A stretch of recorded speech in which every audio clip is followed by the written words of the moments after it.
Darah dari hewan yang kita kita sembelih tidak sampai kepada Allah Subhanahu wa taala. Artinya dibagi-bagi kepada orang fakir. Wala iyana taqwa. Adapun yang sampai kepada Allah Subhanahu wa taala adalah ketakwaan kita, yaitu keikhlasan kita berkorban dan sikap perilaku kita melaksanakan kurban sesuai dengan Rasul sallallahu alaihi wasallam. Allahu akbar, Allahu akbar, Allahu akbar. Walillahil cuma yang dibagi Allah Subhanahu wa taala akan punya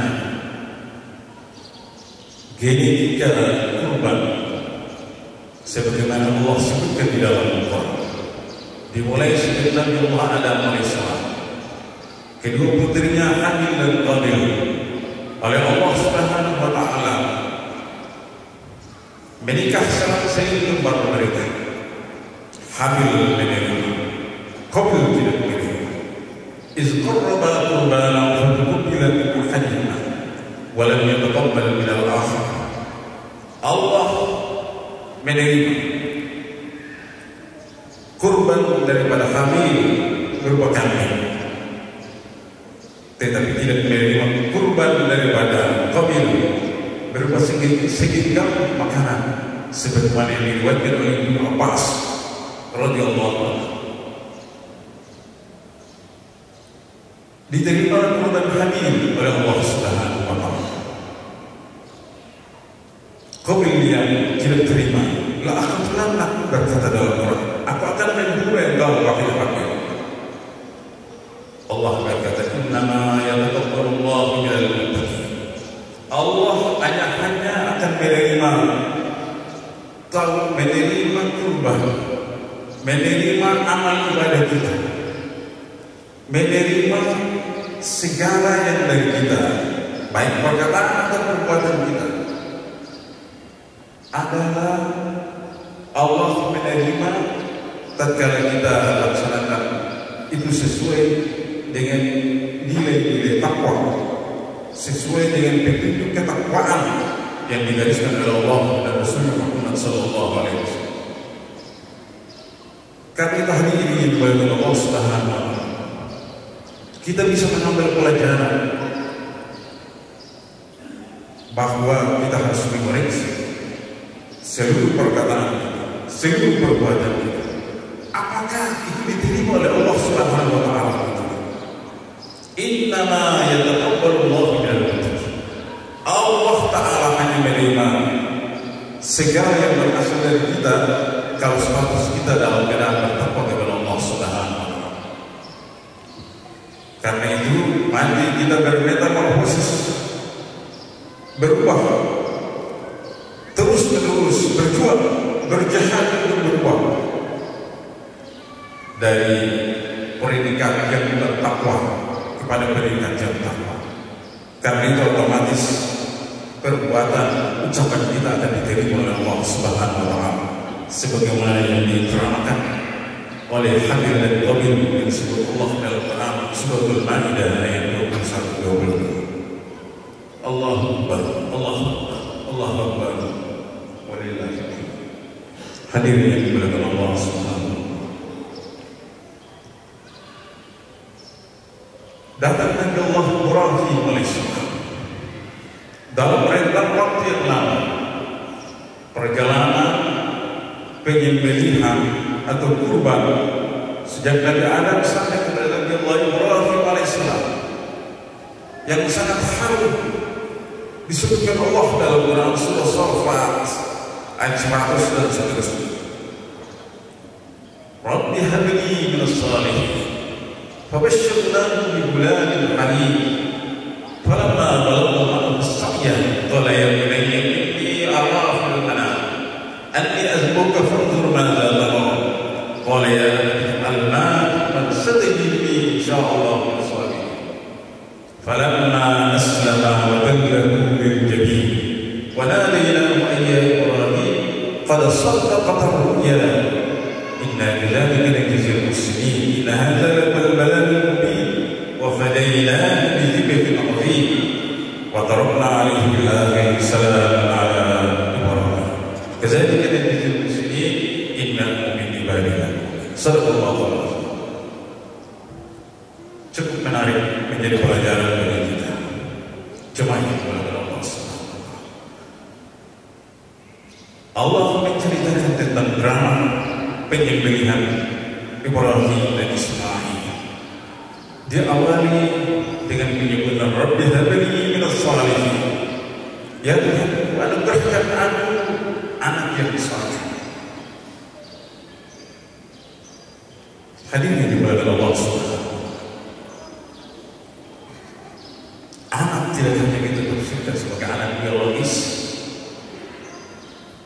tapi juga anak yang terbentuk dengan sebab pemikiran perilaku kita.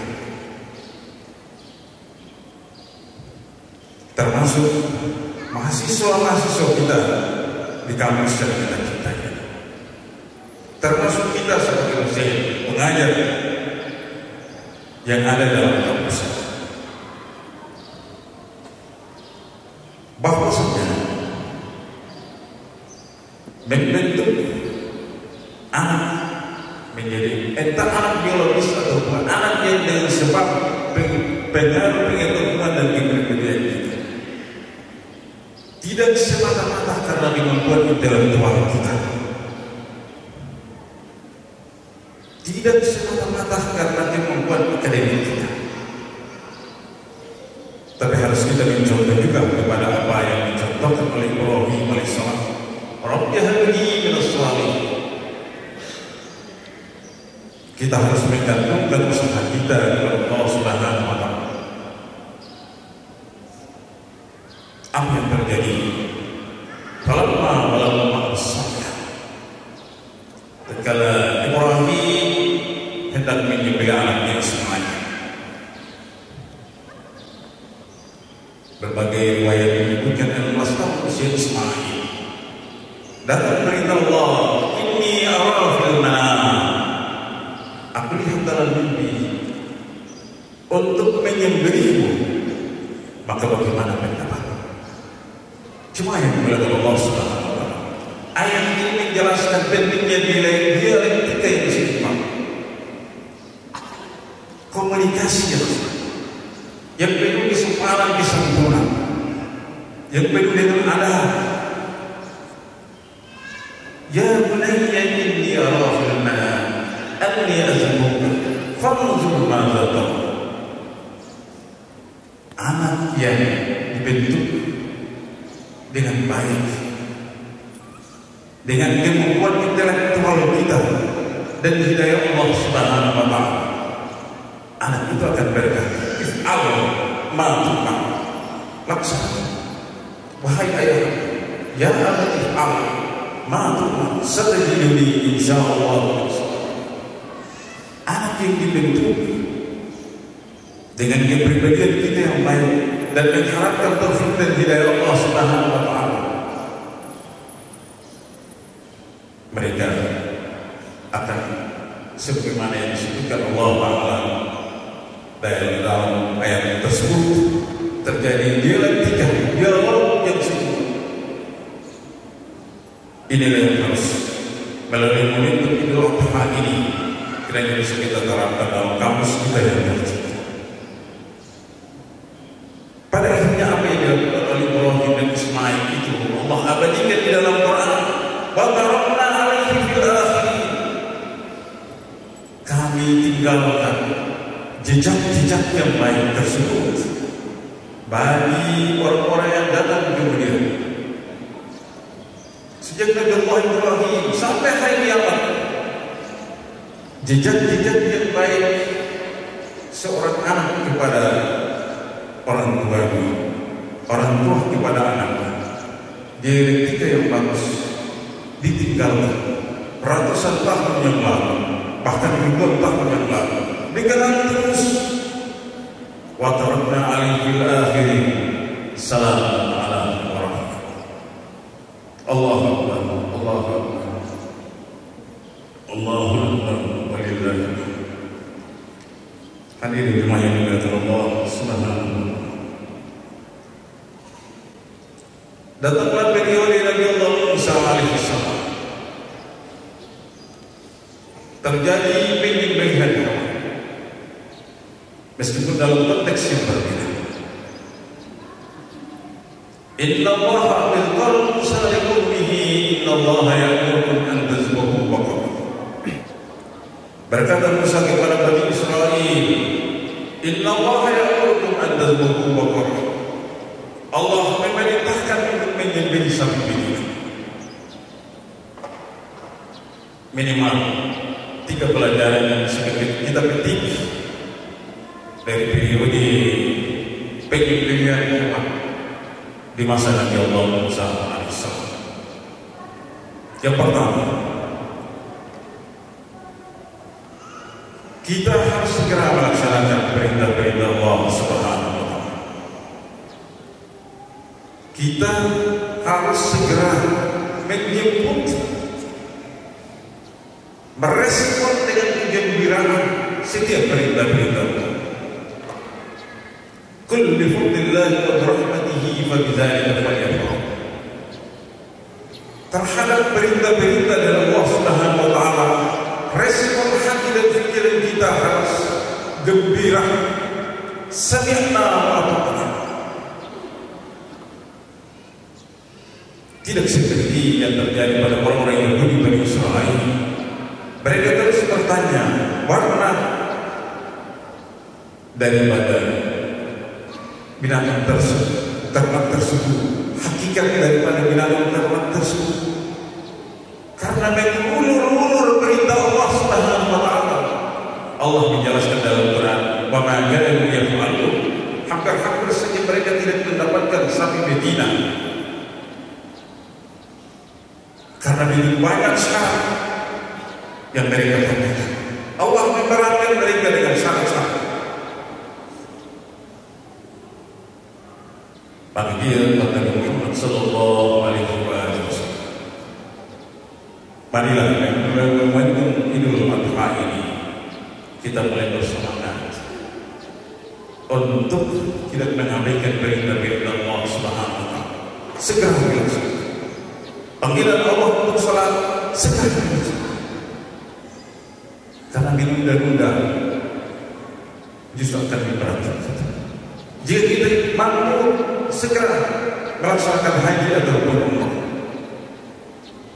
jika kita mampu berpuasa, melakukan seluruh kebaikan-kebaikan yang dicontohkan oleh Rasulullah Sallallahu Alaihi Wasallam, sehingga kita tidak seperti orang-orang Yahudi. Ghairil maghdubi alaihim waladdallin. Kita setiap hari menyatakan diri ghairil maghdubi alaihim waladdallin. Kita tidak sama seperti orang Nasrani dan Yahudi, tapi dalam kenyataannya, dalam aplikasinya, kita seperti orang Yahudi dan Nasrani, mengulur-ulur perintah Allah Subhanahu wa Ta'ala. Yang kedua, pelajaran yang bisa kita petik dari penyembelihan sapi betina di masa periode Nabi Allah Musa alaihissalam. Allah mengajarkan kita keyakinan akan hari berbangkit. Seorang yang berbuat keonaran di Bani Israel, membunuh dan terbunuh, kemudian fakulna dribuhu bi ba'dihha kadzalika yuhyillahul mauta. Sebagian hewan sapi betina itu dipukul kepada mayat dan mayat itu hidup kembali. Kadzalika yuhyillahul mauta. Menjadi pelajaran bagi kita. Ada periode kita hidup, periode kita mati, periode kita dibangkitkan oleh Allah Subhanahu wa Ta'ala. Ini harus ada dalam pikiran kita dan perasaan kita. Bukan hidup untuk selama-lamanya, bukan mati untuk selama-lamanya. Summa yuhyikum, summa yuhyikum, summa ilaihi turja'un. Hadirin jemaah yang dimuliakan Allah Subhanahu wa Ta'ala. Yang ketiga adalah membunuh sifat-sifat herbani, sifat-sifat kebinatangan yang melekat pada diri kita, sebagaimana disebutkan Imam Al-Ghazali Hujjatul Islam, salah satu hikmah daripada penyembelihan hewan adalah membunuh sifat-sifat hewani, sifat-sifat kebinatangan, sebagaimana yang dilakukan oleh orang Yahudi. Summa qasat qulubuhum min ba'di dzalika, min ba'di dzalika fahiya kal-hijarah. Hati mereka menjadi keras seperti batu. Fahiya kal-hijarah atau asyaddu qaswa, atau lebih keras daripada batu. Ini isi al-hadid yang Allah sebutkan di dalam Al-Quran. Itulah watak orang-orang Yahudi yang Allah ceritakan kaitannya dengan penyembelihan hewan, meskipun dalam konteks yang berbeda dengan penyembelihan hewan hari ini, tetapi menjadi pelajaran, menjadi ibrah bagi kita supaya kita belajar berjuang untuk merubah diri kita menuju tuntunan dan bimbingan Allah Subhanahu wa Ta'ala. Allahu Akbar, Allahu Akbar, Allahu Akbar.